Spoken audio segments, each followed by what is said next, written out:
How are you? I hope you're doing well wherever you're listening from and reading along. Welcome to Read Aloud 3, where it's you, me, and the Trinity. And I'm ready today to read our next chapter. I got ready with water and cough drops. If you've been with me prior, I sometimes am like, I should have brought a cough drop, or I should have some water, not a smoothie choking test, because I just tend to get an itchy throat sometimes. Working on not happening for my read aloud, finesse. So we'll see how it goes. All right.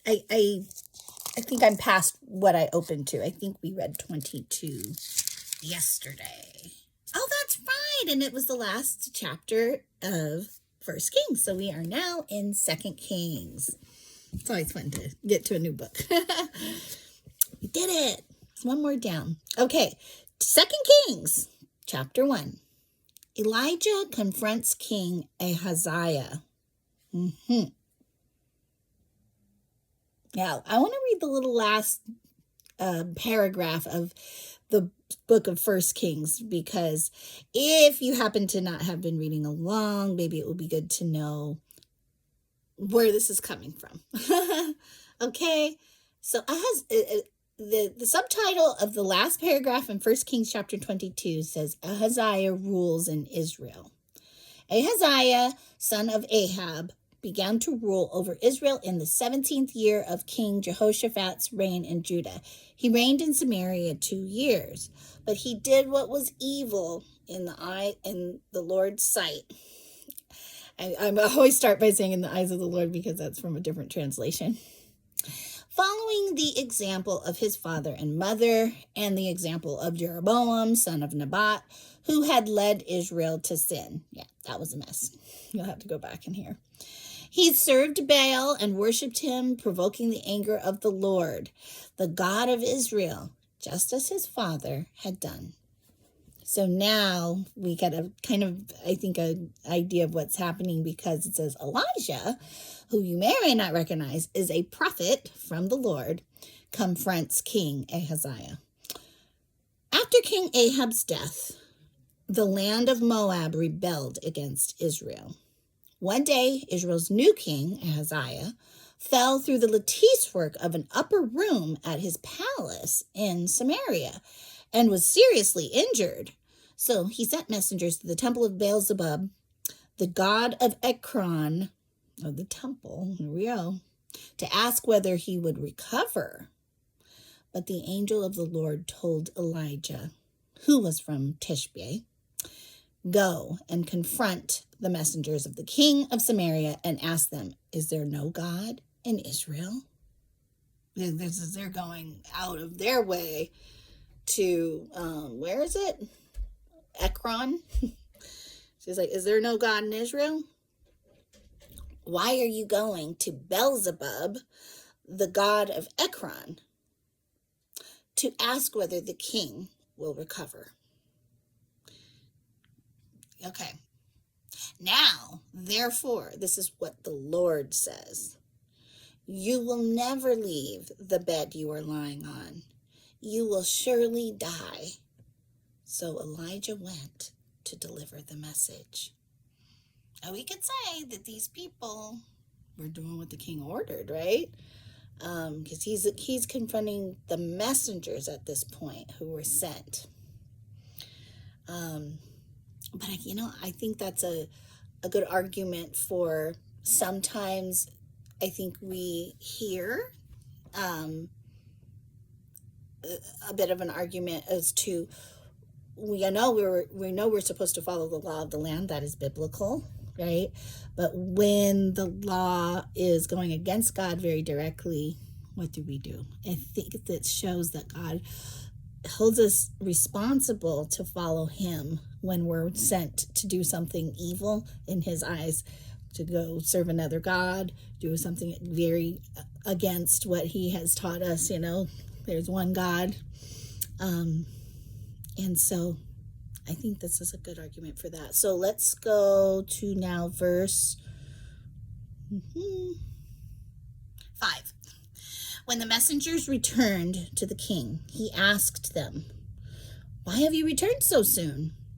They replied, "A man came up to us and told us to go back to the king and give him this message. This is what the Lord says. Is there no God in Israel? Why are you sending men to Beelzebub, the god of Ekron, to ask whether you will recover? Therefore, because you have done this, you will never leave the bed you are lying on. You will surely die." Now I get it. I was thinking that that message was for the messengers, okay? And so I thought that they were going to have that punishment for going to even inquire of the god of Ekron on behalf of the king who sent them. But now we see that actually is a message for the messengers to return to the king as the message now, rather than to Ekron, their king. I mean, their god in Ekron. Okay. Their God. Okay. Verse 7. What sort of man was he? The king demanded. What did he look like?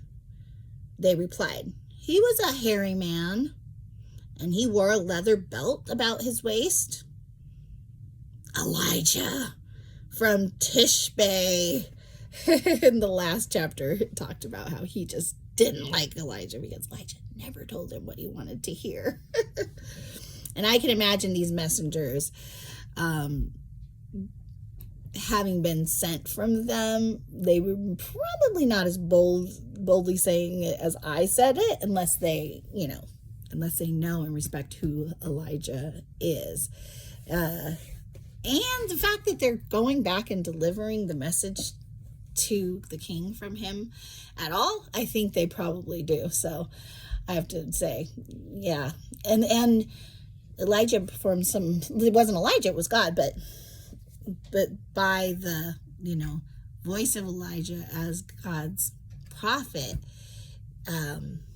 before the people of Israel, he really did show how powerful God was. So I think in that case, I can say, yeah, they may have come back and said it just as boldly as that, like knowing that this is a true word that the king needs to hear in no uncertain terms, So let's go back to verse 9.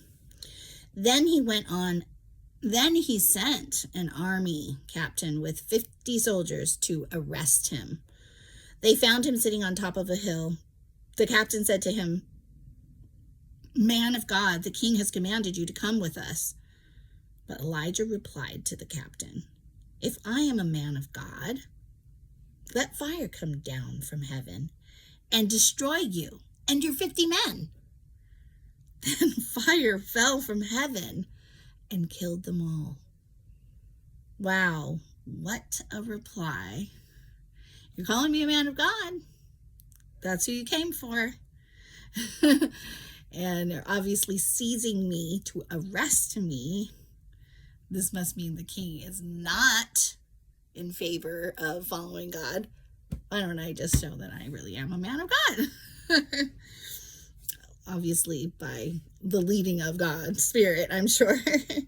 So the king sent another captain with 50 men. The captain said to him, "Man of God, the king demands that you come down at once." Elijah replied, "If I am a man of God, let fire come down from heaven and destroy you and your 50 men. And again the fire of God fell from heaven and killed them all. Whew. This king, what is with it? He just won't get it. Pride is before a big fall, right? Verse 13, once more the king sent a third captain with 50 men. But this time the captain went up the hill and fell to his knees before Elijah. He pleaded with him, "Oh man of God, please spare my life and the lives of these 50 men, or the lives of these your 50 servants." Okay. See how the fire from heaven came down and destroyed. Oh, no. That's why it says your 50 servants. Oh, no. Okay. I'm sorry. I'm reading a little bit ahead, and then I'm like, wait, was that Elijah replying about your 50 servants? No, it's he pleaded with him, "Oh man of God, please spare my life and the lives of these your 50 servants. See how the fire from heaven came down and destroyed the first two groups, but now please spare my life." He's just he's like, was that Elijah who was afraid when everything got reported back from the king of Israel? Was it? I'm trying to remember. I don't want to say the wrong name at the time. Who was married to Jezebel, and he got reported what Elijah did in the name of the Lord, and then she was so upset, right? And then she was going to kill that king, and so he said he was afraid at that point. He was like, "Oh, I'm gonna, not that king. She was going to kill the prophet." No, I think that was Elijah. Yeah. And that's who it was. Who was afraid. And then but I still can't remember the name of the king offhand. And so he ended up just fleeing, right? Because he's like, she has killed every other prophet. Like, how is this not going to happen to me? I'm at least definitely struck fear in him to think it must be going to happen to him too, even though he knew the power of God, and so this guy, he's even on the wrong side. So he's like, I better beg for my life. Like he surely was fearful. Okay, verse 15. Then the angel of the Lord said to Elijah, "Go down with him and don't be afraid of him." So Elijah got up and went with him to the king. And Elijah said to the king, "This is what the Lord says. Why did you send messengers to Baal? To Baal-zebub, the god of Ekron, to ask whether you will recover. Is there no God in Israel to answer your question? Therefore, because you have done this, you will never leave the bed you are lying on. You will surely die." So he says, let me just send the man of God himself to deliver the message. Verse 17, so Ahaziah died, just as the Lord had promised through Elijah. Since Ahaziah did not have a son to succeed him, his brother Joram, and there is a reference that says Hebrew Jehoram, a variant spelling of Joram. Okay, I try not to stop at those little references. Joram became the next king. This took place in the second year of the reign of Jehoram, son of Jehoshaphat, king of Judah. And there's a reference in 2 Kings 8:16 coming up. The rest of the events in Ahaziah's reign are recorded in the book of the history of the kings of Israel. And that is the end of chapter 1 of 2 Kings, our reading for today. And I think that was that's pretty powerful chapter, I mean, just how tried God was by these kings doing evil in his sight, and just I think in some ways, patient, he's trying to send the word. I mean, it's not like, I don't know. He could have spared a lot of people, the king, by just hearing what God said by his messenger the first time. He sent him with his own messengers. It's like, he knows he doesn't like Elijah. So he's had his own messengers give him the message. I mean, but that's just how selfish you can be when you're operating in pride like that, right? And even the messenger who fell before Elijah, he wanted to spare I'm sure all of the men's lives too, but in the end he says, please spare my life. Like, you know, when you know you're on the wrong side, that tends to be the focus, is self, right? It's protecting and preserving and being and building up self. So this is something to keep in mind. And I hope that you go today and have a wonderful Wednesday. Happy hump day to some of you. And I look forward to reading with you again tomorrow.